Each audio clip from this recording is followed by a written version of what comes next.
Olá pessoal, tudo bem com vocês? Hoje eu dou início à segunda aula do curso Tudo o que você precisa saber para começar a investir em ações. Hoje eu quero voltar um degrauzinho. Na aula anterior a gente falou sobre indicadores fundamentalistas. Hoje eu quero fazer mais uma aula como se fosse bem-vindo à Bolsa. Tudo que você precisa saber na prática, tá? Desse universo sobre a renda variável. Tá? Um nivelamento, esse que eu sei que tem muita gente que me assiste, está começando agora e quer saber onde vai aportar os primeiros 1.000, 2.000, 10.000, 20.000 reais, sendo que nunca se expôs a esse mercado, né, do mercado financeiro. Então vamos lá, as opções de investimentos que a gente tem, tá? Hoje a gente tem ações, que é a menor parte de uma empresa, tá? Quando você compra uma ação, você se torna sócio dessa empresa, então preste bastante atenção quais são as empresas que você está comprando. Você também vai estar recebendo os proventos dessas empresas, os dividendos delas, tá? Que nada mais é do que o lucro repartido entre os donos da empresa. E também é bom falar que você não é acionado, tá? O seu patrimônio, por exemplo, não é acionado se a empresa estiver endividada e não tiver como pagar. Você só recebe mesmo os lucros, não recebe os passivos da empresa, né? Enfim, a gente tem os derivativos, tá? Que são as opções, por exemplo, que foram criadas aí como uma forma de seguro, né, para as ações, onde são os direitos e deveres, né, de compra e venda das ações, tá, num espaço determinado de tempo. A gente tem os fundos imobiliários, tá, que você vai poder comprar uma pequena participação de um galpão logístico, de um shopping center, de uma laje corporativa. Você vai receber todo mês também o dividendo, né, que são os aluguéis desses fundos também. Nós temos os fundos de investimento, tá, diretamente em ações, onde você vai estar alocando o seu recurso numa gestora que vai estar fazendo compra e venda de ativos, né, por conta própria. Então você vai sofrer essa oscilação de preços, mas com um profissional ali gerindo o seu recurso, o seu patrimônio. Nós temos os fundos negociados em bolsa, que são os ETFs, tá? Que eles replicam normalmente um índice de dividendo, um índice americano, um índice do próprio Bovespa, de um índice de governança. É uma forma de você comprar e se expor de forma diversificada, né? Não só em uma ação, mas em várias ao mesmo tempo, né? Nós temos os contratos futuros de índice, dólar, café, temos contratos a termo também. E essas são as opções de investimentos que a gente tem em renda variável. E uma coisa que eu queria estar passando nessa aula para vocês é: comece agora. Com pouco, mas comece agora. Tá? Adquira experiência, adquira confiança nas suas operações. Algo que você nunca vai poder aprender num livro, você vai ter que vivenciar realmente na prática. Tá? Muita gente vem falar comigo: Gabriel, poxa, eu tenho receio. Até por testemunho de terceiros, né, falando que a bolsa é cassino, que perdeu tudo na bolsa. E eu posso te dar a certeza que se alguém perdeu tudo na bolsa é porque não fez da forma correta, não diversificou, comprou empresas complicadas, se alavancou.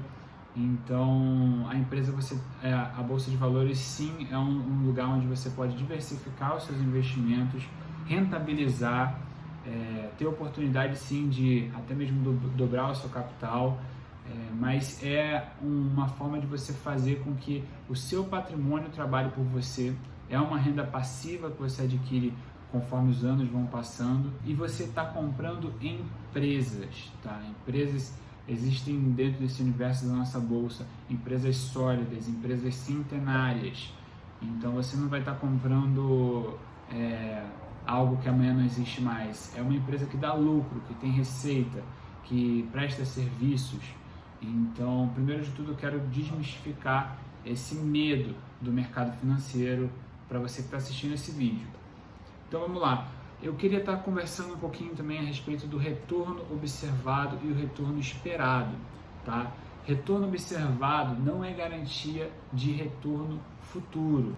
Ou seja, se você for abrir um fundo de investimento em ações, ele vai ter lá na lâmina dele rentabilidade passada, tá? Dos anos anteriores, desde que ele começou a operar, né? E a mesma coisa são as ações. Tem ação que subiu 1.000, 2.000, 500, 300, ação que subiu que caiu 90%, 80%, 20%. E nada disso é uma garantia que ela vai continuar subindo ou caindo. Então, o retorno que a gente observa para trás não é garantia de continuar se perpetuando nos próximos dias, meses e anos. Então vamos lá, os riscos da renda variável. Eu separei aqui 4 tópicos para a gente conversar. Primeiro de todos, o risco de mercado, tá? O risco da oscilação dos preços das ações. As ações vão variar, a renda variável varia, não é uma novidade, mas ela varia para cima e para baixo, então saiba que o seu patrimônio está exposto a isso, então você vai ter que ter a sua própria gestão de risco e as suas estratégias para poder diminuir essa oscilação e sempre almejar os melhores retornos. Nós temos também o risco de liquidez, tá? Nem todas as ações, as empresas têm a mesma liquidez na negociação dos ativos durante um pregão, tá? Existem empresas que têm 1 bi de negociação por dia e tem empresas que negociam 50 milhões, 100 milhões por dia. Então, por exemplo, se você tem 200 milhões de uma empresa que negocia 50 milhões, como é que você vai se desfazer da sua posição? Então tem que ser, às vezes, um processo lento, vender um pouquinho todos os dias, mas isso traz um risco quando você pensa no investimento, principalmente a longo prazo. Terceiro risco, risco sistemático, tá? Esse risco é o risco que é comum a todas as empresas, tá? Como se fosse um sistema, né? Então, por exemplo, uma eleição é um risco sistemático, uma guerra é um risco sistemático, que ela afetaria todas as empresas, né, como um todo. E nós temos o quarto risco, que é o risco não sistemático, que é uma característica específica do ativo, tá? Por exemplo, Petrobras, uma plataforma dela explode, entende? O preço do petróleo sobe por algum motivo, como aconteceu agora há pouco, a refinaria lá da Arábia Saudita pegou fogo, enfim. São riscos específicos inerentes a tal empresa de tal setor, tá bom? Esses são os riscos não sistemáticos.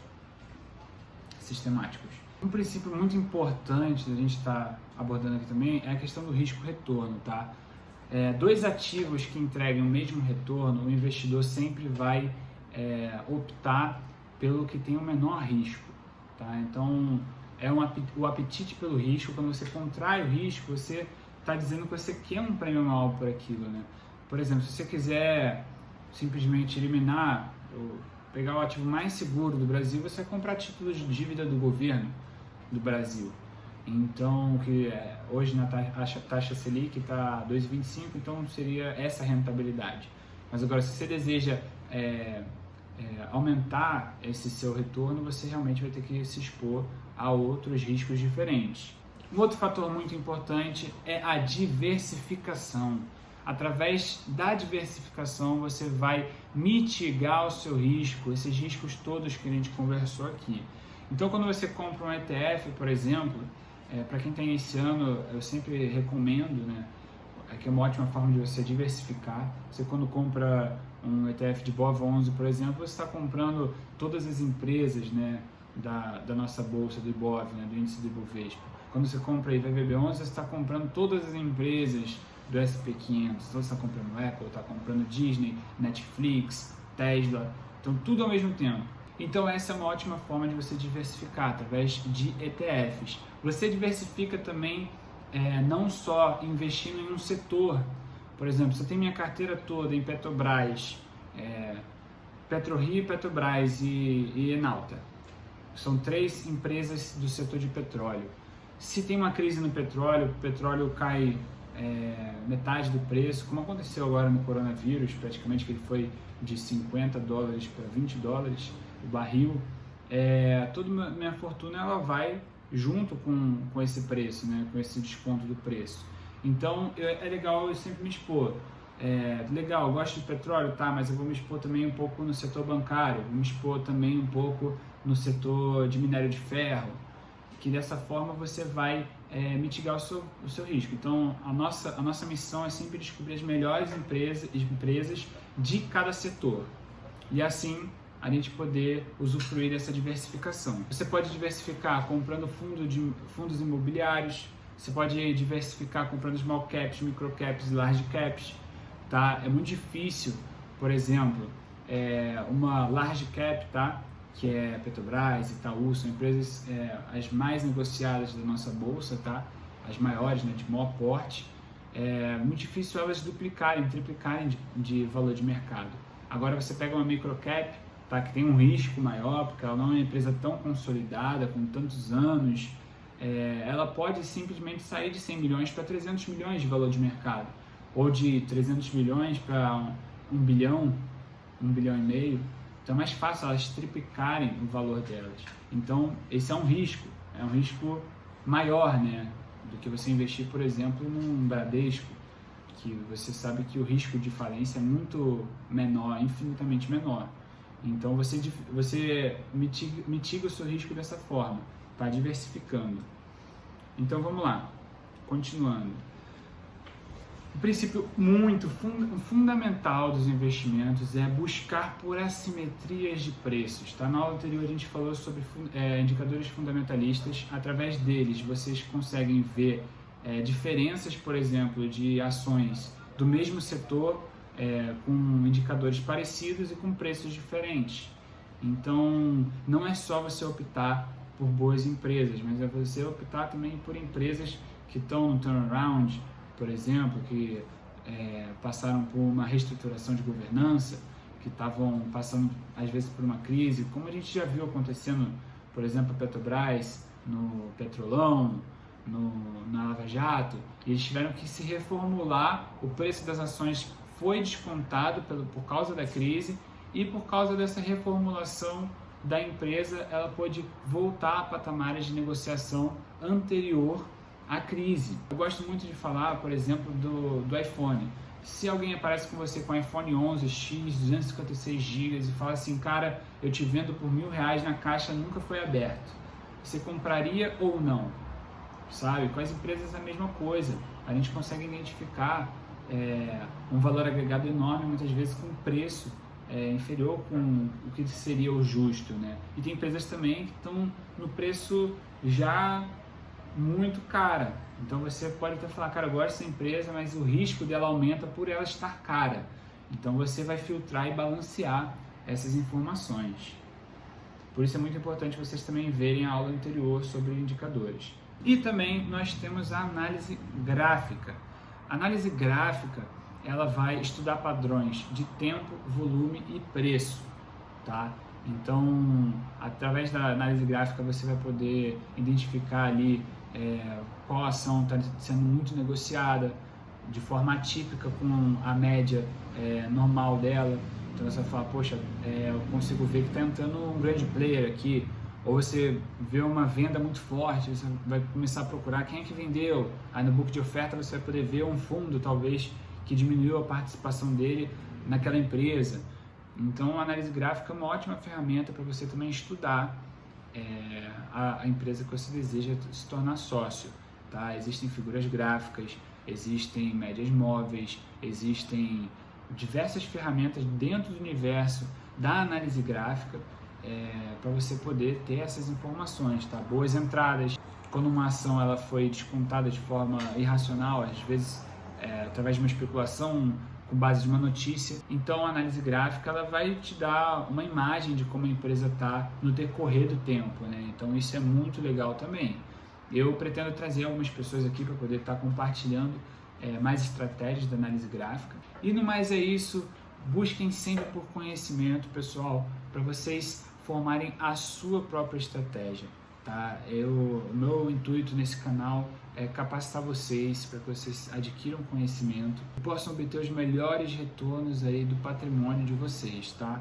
Contem comigo. Se você gostou desse vídeo, não deixa de se inscrever no canal, dar o like e comentar quais são os assuntos que você gostaria de saber nos próximos vídeos. Valeu, gente. Beijo.